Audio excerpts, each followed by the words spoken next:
नमस्कार साथियों, स्वागत है आप सभी का बातें बाजार की पर। मैं हूं अंकित अवस्थी और चर्चा एक ऐसे क्राइसिस की जो कि IT industry, information technology industry के लिए एक बड़ा क्राइसिस दिख रहा है। चर्चा कर रहे हैं जॉब्स पर उमड़ रहे खतरों की, जो कि इस समय लेआउट ऑफिस लेआउट नोटिस के नाम से वर्तमान में सुर्खी बन रहे हैं। चर्चा इसलिए क्योंकि जिन जॉब्स के लिए कभी प्रोफेशनलिज्म में यह माना जाता था कि आईटी के जॉब प्रोफेशनल्स के जॉब हैं, काफी ज्यादा प्रोफेशनल हैं, प्रोफेशंस में एलीट प्रोफेशन में जिन्हें शामिल किया जाता था, अब अचानक ऐसा दौर शुरू हुआ है कि 2026 में आप और हम मई में खड़े हैं और अब तक लगभग 92,000 जॉब्स जा चुकी हैं। यानी कि कंपनीज ने, जो कि बिल्कुल रेनाउंड टॉप कंपनीज हैं, उन्होंने अपने यहां से ले ऑफ्स कर दिए हैं। आज हम ये चर्चा इसलिए कर रहे हैं कि कॉग्निजेंट नाम की एक कंपनी ने लगभग 12,000 से लेकर 15,000 जॉब ग्लोबली कट करने का डिसीजन लिया है। ऐसा मनी कंट्रोल की रिपोर्ट में है, तमाम सुर्खियों में है कि कॉग्निजेंट अपने यहां पर लगभग 12,000 से 15,000 जॉब्स कट करेगा। साथ ही उन जॉब्स में जब ग्लोबल बात हो रही है तो कंपनी लगभग 3.5 लाख कर्मचारी दुनिया भर में रखती है, 2.5 लाख कर्मचारी भारत में है। ऐसे में सबसे ज्यादा जो जॉब कट का असर है वो भारत में होगा। ये एक बड़ी हेडलाइन बनती है, इसीलिए एक चर्चा बनती है कि आफ्टर ऑल किस तरह से दुनिया आगे बढ़ रही है। जॉब क्राइसिस जो आईटी सेक्टर के लिए एक बड़ा मुद्दा बनता चला जा रहा है, इसका बेस्ट अल्टरनेट क्या है? क्या आईटी सेक्टर केवल एआई का नाम लेकर के छुपना चाहते हैं कि हमने साहब एआई में पैसा लगा दिया इसलिए बच रहे हैं, या फिर अपने एक्सेसिव वर्कफोर्स को कम करने के लिए कुछ तरीके वाकई में ढूंढ रहे हैं? चलिए इन सब बातों को एक बार के लिए डिस्कस करते हैं। फिलहाल के लिए खबर चूंकि मनी कंट्रोल से है कि 15,000 से अधिक लोगों को निकालने के बारे में कॉग्निजेंट विचार कर रही है, तो थोड़ा कंपनी के बारे में डिस्कस कर लेते हैं। ये एक फॉर्च्यून 500 में आई हुई कंपनी है जो digital technology consultancy outsourcing services देती है। वर्ल्ड वाइड इसका काम है। अगर हम इसके वेबसाइट पर जाकर ही देखें तो $21 बिलियन का तो रेवेन्यू करती है। फोर्ब्स ग्लोबल 2000 कंपनीज में ये फिलहाल 605वें स्थान पर आती है और 3,51,000 कर्मचारी पूरी दुनिया भर में इससे सर्विसेज लेते हैं। पिछले 30 साल से ये company consultancy services, IT consultancy services दे रही है और जिसका उपयोग दुनिया की टॉप 30 बायोफार्मा कंपनीज में से टॉप 30 इसका यूज लेती हैं। ऐसे ही अगर टॉप 10 यूरोपियन बैंक्स की बात की जाए तो 9 बैंक इससे कंसल्टेंसी ले रही हैं। ऐसे ही 10 मीडिया कंपनीज टॉप में से 9 मीडिया कंपनीज इससे कंसल्टेंसी लेती हैं। ये इनके कुछ मेजर अचीवमेंट्स हैं जो ये स्थापित करते हैं कि ये कंपनी एक कंसल्टिंग फर्म के रूप में काफी ज्यादा विख्यात है और इसका काम आईटी सर्विसेज सॉल्यूशंस में वर्ल्ड वाइड रिनाउंड है। फॉर्च्यून 500 में इसका नाम होना, Fortune America's most innovative companies में नाम होना, टाइम मैगजीन के अंदर वर्ल्ड बेस्ट कंपनीज में नाम होना, इन तमाम चीजों में इसका नाम रहा है। ऐसे में हेडलाइन बनना कि कॉग्निजेंट अपने यहां से 15,000 कर्मचारी निकाल रही है, ये खबर असल में आई कैसे, इसके बारे में भी चर्चा करना शुरू करते हैं। असल में कुछ हुआ ये कि एक मेल प्रोजेक्ट लीप के नाम से कॉग्निजेंट कंपनी के कर्मचारियों को भेजा गया, जिसमें कि कंपनी की तरफ से कर्मचारियों को सूचित किया गया कि हम एक प्रोजेक्ट शुरू करने जा रहे हैं प्रोजेक्ट लीप के नाम से, जिसका उद्देश्य होगा कि भविष्य में जो टेक्नोलॉजी है उसमें इन्वेस्ट किया जाए और उस टेक्नोलॉजी के इन्वेस्टमेंट में एआई के अराउंड ये काम करने के बारे में री इन्वेस्ट इन एआई कैपेबिलिटीज करना चाहते हैं। ये नहीं चाहते कि हम केवल एआई के अडॉप्टर रहें, हम एआई यानी आर्टिफिशियल इंटेलिजेंस के बिल्डर बनकर आए। इस तरह से कहते हुए इन्होंने प्रोजेक्ट लीप का मैसेज दिया। इसी समय पे कंपनी के क्वार्टरली रिजल्ट्स आए। क्वार्टरली रिजल्ट्स के अंदर एक फंड रखा हुआ था, पैसा निकाल कर रखा हुआ था कि हम इतना पैसा इस साल खर्च करेंगे। किस पर खर्च करेंगे? सेवरेंस पर खर्च करेंगे, $320 मिलियन। लोगों ने कहा सेवरेंस तो तब दिया जाता है जब किसी कंपनी से कर्मचारी को धन्यवाद बोलकर निकाला जाए, या फिर कंपनी अपने कर्मचारियों पर मेहरबान होकर के अलाउंस लुटाए, सर्विसेज के नाम पर पैसे दे। ये सेवरेंस का $320 मिलियन की क्या कहानी है? चर्चा निकली, आगे तक गई। चर्चा पहुंची कि कंपनी $320 मिलियन उन कर्मचारियों को जो ऑलरेडी वर्किंग हैं निकालते समय, ऐसा होता है कि कुछ एमएनसीज में अगर आपको पहले कंपनी निकाल रही है या तो आपको किसी डिसिप्लिनरी ऑप्शन की एक्शन की वजह से निकाला जाता है, अगर कंपनी ये कहती है कि सर मेरे पास जगह नहीं है आपको रखने की, लेकिन फिर भी मार्केट सिचुएशन को देखते हुए आप आज जिस स्थिति में हैं, आप बाद में सरवाइव कर पाएंगे या नहीं कर पाएंगे, इसके लिए भी हम आपकी हेल्प कर देते हैं। आपको पैसा देकर 1 साल की तनख्वाह एडवांस देकर के नौकरी से हटाते हैं। बड़ी सारी कंपनियों में ऐसा होता है कि अगर ये कंपनीज जॉब से निकालती हैं तो 6 महीने का या फिर 12 महीने का पैसा एडवांस देती हैं कि आप ये सैलरी पकड़ो और अब आप रहो। आप में से कुछ लोग कहेंगे अरे इससे अच्छा होता 12 महीने काम ही करा लिया होता, नोटिस दे दिया होता। नहीं, इन्हें वर्क एग्जीक्यूशन करना है और ये एक मैसेज देना है कि हम किस दिशा में बढ़ रहे हैं।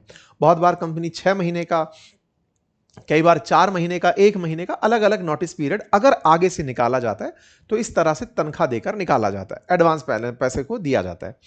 उस फंड को लोगों ने कैलकुलेट किया तो यह लमसम जाकर पहुंचा कि कॉग्निजेंट जैसी कंपनी लगभग 12,000 से 15,000 कर्मचारियों को अगर नौकरी से निकालेगी तब जाकर इतना पैसा खर्च होगा। इसीलिए यह हेडलाइन बनकर बाहर आई। इसका मतलब एक तो तय है कि इस साल कंपनी छटनी करने वाली है, प्रोजेक्ट लीप के अंदर पैसा खर्च करेगी, कर्मचारियों को हटाएगी, एआई बिल्ट करने पर पैसा खर्च करेगी। यह जानकारी निकल करके सबसे पहले आई। अच्छा साहब, अब सवाल करते हैं कि केवल ये इसी की बात है क्या? नहीं साहब, कॉग्निजेंट ही नहीं, कॉग्निजेंट के अलावा लेकर के आप Tata consultancy services that is TCS, Accenture और इसी प्रकार से ओरेकल, HCL टेक, ये तमाम वो कंपनीज निकलकर साथियों इस समय आ रही हैं जो लोगों को ले आउट कर रही हैं, ले ऑफ कर रही हैं। अगर टेक कंपनीज के अंदर हम बात करें तो लगभग 92,000 जॉब अप्रैल तक में इन आईटी कंपनीज के द्वारा लोगों की ली गई हैं। मतलब कि एक तरह से समझिए तमाम ब्रांडेड जो कंपनीज हैं जिनकी ब्रांड वैल्यूज बहुत अच्छी हैं, वो लगातार कर्मचारियों को निकालने का अगर अंक जनवरी से अब तक जोड़ा जाए तो 92,000 लोगों को वो निकाल चुकी हैं। हाल की आज की अभी अगर मैं ताजा खबर आपको मई की दिखाऊं तो फ्रेशवर्क नाम से कंपनी है जो 500 लोगों की जॉब को खत्म कर रही है।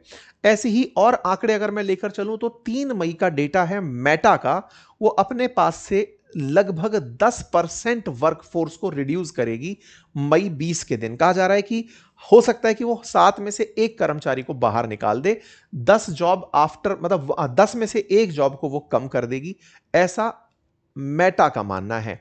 मेटा आने वाले समय में उस कर्मचारियों के पैसे को एआई को बिल्ड करने में लगाने वाला है। यही सेम, और ये सब ज्यादा पुरानी खबर नहीं है, आप ये खबर 3 मई की देख रहे हैं, ये 24 अप्रैल की खबर देख रहे हैं। ऐसे ही माइक्रोसॉफ्ट ने सेम यही लाइन बोलते हुए कि हम भी अपने यहां पर कर्मचारियों की संख्या कम कर रहे हैं। ये सारी कंपनीज ले दे करके लगातार, ऐसे ही ओरेकल का अगर आप डेटा देखें 27 अप्रैल का ही है, वो 20,000 जॉब वर्ल्ड वाइड कट कर रहा है और सभी के अंदर एआई, आर्टिफिशियल इंटेलिजेंस पर पैसा लगाना। अब आपके दिमाग में एक प्रश्न बनेगा, ये कंपनीज एआई से क्या करवाना चाह रही हैं? मतलब अभी इनको व्यक्ति इतना भारी क्यों पड़ रहा है? तो कंसर्न ये है कि आर्टिफिशियल इंटेलिजेंस में जब आप आर्टिफिशियल इंटेलिजेंस का डेवलपमेंट कर रहे होते हैं तो उसके लिए आपको एक प्रॉपर डेटा सेंटर बनाना होता है, और हर कंपनी अपने क्लाइंट से जुड़े डेटा का भी एक डेटा सेंटर तो रखता ही है, और उसको और अच्छे से प्रोसेस करने के लिए खुद का डेटा सेंटर बनाने निकलती हैं। बड़ी कंपनियां हैं तो दूसरे डेटा सेंटर्स पर बिलीव नहीं करती हैं, अपना डेटा सेंटर बनाना, अपना डेटा सेंटर बनाकर फिर खुद के जीपीयू रन करके उसका यूज करना। आसान भाषा में समझिए, आजकल आप व्हाट्सएप पर देखते हैं तो व्हाट्सएप का अपना एआई चल रहा है, IRCTC पर जाएंगे वहां एआई चल रहा है, इवन आप मेरी वेबसाइट पर जाइए, बातें बाजार की जो .com है, उस पर जाएंगे तो हमारा भी अपना एआई वहां काम कर रहा है। तो वो एआई है क्या? असल में हमारा जितना डेटा था हमने डेटा सेंटर बनाया। अब जैसे हम जैसे लोग खुद का डेटा सेंटर बनाने के नाम पर किसी से किराए पर ले लेते हैं कि भाई हम आपको इतना पैसा देते रहेंगे, आप डेटा सेंटर में इतना स्टोरेज हमें दे दो। तो उस डेटा सेंटर से हम लगातार अपने लिए जवाब और सवाल करते रहते हैं। तो इस तरह से समझिए कि हर तरह से आजकल छोटे से छोटा व्यापार करने वाला व्यक्ति जो ऑनलाइन है वो बड़े स्तर तक अगर जा रहा है तो वो या तो डेटा सेंटर का यूजर है या खुद का बना चुका है। इनमें फंड बहुत खर्च हो रहा है इन दिनों। जो आप सबसे बड़े स्टॉक्स उठते हुए देख रहे हैं एनवीडिया जैसी कंपनीज के, तो उसके पीछे का कारण क्या है? सब इन दिनों लेकर घूम रहे हैं कि सब चिप्स मिल जाएं हमें, जीपीयूज मिल जाएं तो उससे सारा काम सेटल हो जाएगा।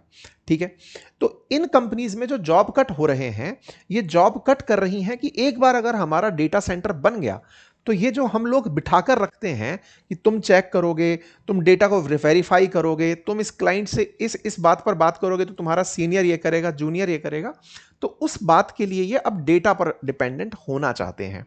ये एआई के द्वारा पैदा किया गया एक माहौल हो गया है। लेकिन अब बड़ा सवाल है कि साहब एआई के द्वारा तो ये स्थितियां बन गई, लेकिन एक रिपोर्ट ये भी कहती है कि लोग एआई का नाम लेकर जबरदस्ती जॉब से लोगों को निकाल रहे हैं। मतलब कि साहब एआई आ गया इसलिए जॉब से निकाला जाना है। मतलब वर्कफोर्स रिडक्शन के अंदर, मतलब ये सैम ऑल्टमैन से भी जब पूछा गया, सीईओ जो अब उसके एआई के हैं, ओपन एआई के, उनसे जब पूछा गया तो उनका भी यही कहना था, ये तो मेरा नाम लगा करके मेरे नाम बिल फाड़ रहे हैं और अपने यहाँ की क्राउड को कम करना चाहते हैं। खैर, इन सब बातों के सार में अगर चलें तो अल्टीमेटली आर्टिफिशियल इंटेलिजेंस ने बहुत सी कंपनीज को सोचने पर विमश तो कर दिया है। कंपनीज अपने अपने सोच रही हैं कि हमें किस तरह से आगे बढ़ना है, वर्कफोर्स को किस तरह से रीडिजाइन करना है। ये सब स्थितियां आज की बनी हुई हैं। आज के दौर में अगर मैं आपके साथ बैठकर 2026 में इस बात पर चर्चा कर रहा हूं, मेरा अपना ऑब्जर्वेशन कहता है कि एआई इंसान की नौकरी खाएगा, लेकिन उसकी ज्यादा खाएगा, या फिर यह समझिए कि वो व्यक्ति जॉब खाएगा जिसको एआई यूज करना आता है। आप एआई के यूजर तो हैं, लेकिन अगर आप एक कर्मचारी हैं किसी संस्थान में, तो आप औरों से बेहतर एआई इस्तेमाल करना जानते हो, तो शायद आप दूसरे व्यक्ति के आगे रहेंगे। आप अपने अंदर स्किल डेवलपमेंट के ऑप्शंस को एनी टाइम अपडेट करते रहिए। ऐसे में अगर आप चाहते हैं बिगिनर लेवल पर, यदि बिल्कुल बेसिक स्तर से यह जानते हुए कि एआई आपकी लाइफ के लिए कैसे मददगार हो सकता है, बिल्कुल बेसिक से लेकर एकदम प्रो लेवल तक, मैंने भी अपने वेबसाइट पर, आपको लिंक कमेंट बॉक्स में पिन मिल जाएगा, वहां पर एआई का पूरा डिटेल एक कोर्स बनाया हुआ है, जहां पर मैंने 30 से अधिक एआई टूल्स को बिगिनर से लेके प्रो लेवल तक यूज करने के लिए सिखाया हुआ है। मैं ये तो नहीं कहता कि इस एआई को यूज करके आप ओरेकल में या मेटा में काम करने लगेंगे, लेकिन मैं ये जरूर कहता हूं कि आप इस माध्यम से ये जरूर सीख जाएंगे कि वहां क्या हो रहा है। ये जरूर सीख जाएंगे कि आपका काम कैसे आसान हो सकता है। ये जरूर सीख जाएंगे कि आपका काम कोई और व्यक्ति अगर करने निकले तो आप उससे कितना तेजी से आगे निकल सकते हैं। अर्थात आपको मेल्स करनी है तो ऑटोमेशन में क्लाउड कैसे आपको मेल करके दे देगा, आप यहां से सीख सकते हैं। आपका पूरा की पूरा काम किस तरह से टू डू लिस्ट बनाई जा सकती हैं, आपको यहां पे ऑटोमेशन में बना के सिखाएगा। मतलब वो तमाम चीजें जो आपको वर्क में फैसिलिटेट कर सकती हैं, वो मैंने आपको यहां पर सिखाई हैं विद प्रॉपर तरीके से, इंक्लूडिंग क्लाउड मैंने आपको यूज करना यहां पे सिखाया है। लगभग 30 से अधिक एआई टूल्स मैंने आपको यहां पर यूज करने सिखाए हैं। आप इसे अवश्य चेकआउट करें, लिंक कमेंट बॉक्स में है। और आज के सेशन के लिए हमने उस पर 33% का डिस्काउंट भी आपके साथ पिन करके दिया हुआ है। आप जाएं, अगर आप चाहते हैं तो पूरी 1 साल की वैलिडिटी के साथ हमारे इस कोर्स को ज्वाइन करें। और एक इंटरेस्टिंग पॉइंट, ये कोर्स जो है ना, ये अपडेटेड होता रहता है। इसमें अपडेट देने के लिए हम इसमें वीकली, हफ्ते 2 हफ्ते के अंदर अपडेटेड वीडियोस डालते हैं। अगर कोई टैग चेंज हो रहा है तो उसके बारे में, कोई नया मॉडल आया है तो उसके बारे में, तो आप इसे एज ए कम्युनिटी भी ज्वाइन करके रह सकते हैं, ताकि आपको भविष्य में इसकी सूचनाएं मिलती रहें। तो फिलहाल के लिए इतना ही, बाकी सीखते रहिए और बढ़ते रहिए। धन्यवाद।